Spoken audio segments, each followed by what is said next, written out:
பிப்ரவரி 2010. Comments.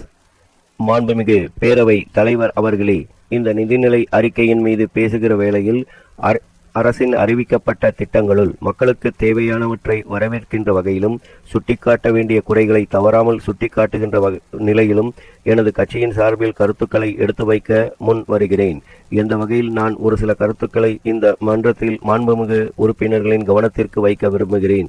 நான் தெரிவிக்கும் கருத்துக்களுக்கு உரிய விளக்கங்களை அரசின் சார்பில் மாண்புமிகு அமைச்சர் அவர்கள் அளிப்பார்கள் என்று நம்புகிறேன். அதே வேளையில் மாண்புமிகு அமைச்சர் அவர்கள் விளக்கங்களை நான் உரையை நிறைவு செய்த பின்னர் அளித்திடுமாறு பணிவன்போடு கேட்டுக்கொள்கிறேன்.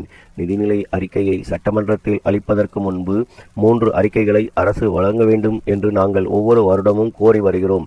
அதாவது, கடந்த ஆண்டு நிதிநிலை அறிக்கையில் அறிவித்த திட்டங்கள் எந்த அளவிற்கு நிறைவேற்றப்பட்டுள்ளன என்று விளக்கம் அளிக்கும் ஓர் அறிக்கை, மாநிலத்தின் பொருளாதார நிலையை விளக்கும் அறிக்கை மற்றும் நிறைவேற்றப்பட்ட திட்டங்கள் மக்களிடம் என்ன தாக்கத்தை ஏற்படுத்தியுள்ளன என்று விளக்கும் அறிக்கை ஆகிய 3 அறிக்கைகளையும் வழங்க வேண்டுமென்று நாங்கள் தொடர்ந்து வலியுறுத்தி வந்துள்ளோம். இந்த 3 அறிக்கைகளோடு வரவு செலவு திட்டம் அளிக்கப்பட்டால் அது மக்கள் மத்தியில் பெருத்த வரவேற்பை பெறுவதோடு ஜனநாயக ரீதியாக ஏற்றுக்கொள்ளத்தக்க ஒரு அறிக்கையாகவும் அமையும் என்று தெரிவித்துக் கொள்ள விரும்புகிறேன்.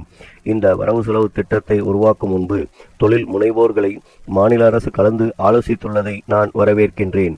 அதே நேரத்தில் நமது மாநிலத்தின் ஆதார தொழில்களாக உள்ள விவசாயம், நெசவு, மீன்பிடி தொழில் போன்றவற்றின் பிரதிநிதிகளையும் மக்கள் பிரச்சனைகளை தினந்தோறும் வெளியிடும் பத்திரிகை துறையினரையும் அரசு கலந்து ஆலோசிக்க வேண்டும் என்ற வேண்டுகோளை இந்த நேரத்தில் வைக்க விரும்புகிறேன். எங்களது கட்சியின் சார்பாக இந்த ஆண்டும் நிழல் நிதிநிலை அறிக்கை தயாரித்து அளிக்கப்பட்டுள்ளது என்பதை சுட்டிக்காட்ட விரும்புகிறேன்.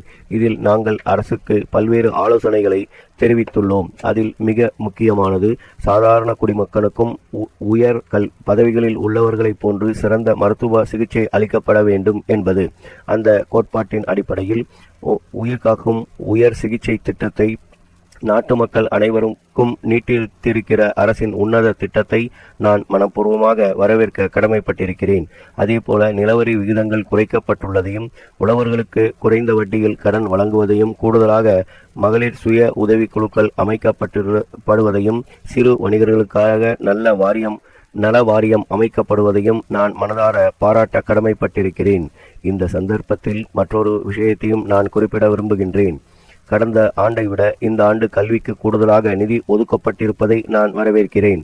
ஆனாலும் கூட கோத்தாரி குழுவின் அறிக்கையில் சொல்லி உள்ளபடி மொத்த செலவினத்தில் 6% நாம் இன்னும் கல்விக்காக ஒதுக்கவில்லை என்பதை நினைவுபடுத்த விரும்புகிறேன்.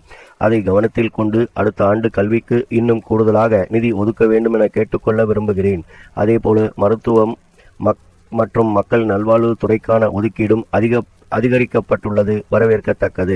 இன்னொரு முக்கியமான கருத்தையும் இந்த நேரத்தில் குறிப்பிடுவது என் கடமையாகும். இலங்கை தமிழர்கள் முழு உரிமையோடு நல்வாழ்வு வாழ்ந்திட ஐக்கிய நாடுகள் சபையின் உதவியுடன் உரிய ஏற்பாடுகளை செய்ய வேண்டும் என்று நமது மாநில அரசு மத்திய அரசை வலியுறுத்த வேண்டும் என்று கேட்டுக்கொள்ள விரும்புகிறேன். அடுத்ததாக, மத்திய மாநில உறவுகளை பொறுத்தவரை மாநில அரசின் மொத்த வரி வருவாயில் கணிசமான பங்கு மத்திய அரசுக்கு செல்கிறது.